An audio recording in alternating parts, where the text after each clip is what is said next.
I'm Paul Perkins with the check of your ag weather. Wind gusts up to 45, warm temperatures and humidity as low as 10% keep the fire weather concerns high through this evening. Blowing dust may also occur, but a wall of dirt right now not likely. With low pressure approaching, a few thunderstorms are possible across the west and central through tonight. A low-end marginal risk of severe storms covers the sandhills to western Kansas with gusty winds and small hail. The main threat, you can see more on our KRV and Facebook page. There's a higher chance of thunderstorms late tomorrow through tomorrow night as low pressure and a cold front move to the east. A higher slight risk of severe weather is indicated for eastern areas of Nebraska and Kansas with large hail and damaging winds.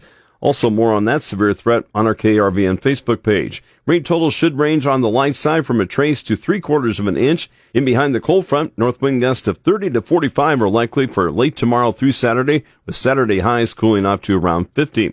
Fire weather concerns return early next week with highs warming back into the 70s. Checking our long-term forecast, Nebraska and Kansas temperatures likely to be seasonal to slightly warmer than normal Tuesday through April 26th. Rainfall predicted to be slightly above normal for Tuesday through April 26th for both Nebraska and Kansas. Soil temperatures 4 inches down at 7 this morning are mostly in the mid to upper 50s. That includes central, southwest, and eastern Nebraska, along with central and western Kansas. Soil temperatures in the low 50s are found from North Platte O'Neill and far eastern Kansas. Mid and upper 40s for soil temperatures are in the Nebraska Panhandle.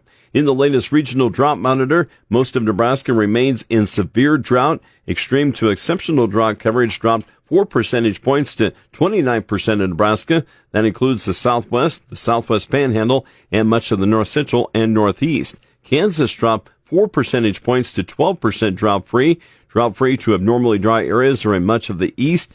North Central Kansas, along with the Northwest and Southeast corners, are in moderate to severe drought. Extreme to exceptional drought coverage in Kansas increased 4 percentage points to 56% and includes much of the West and the South.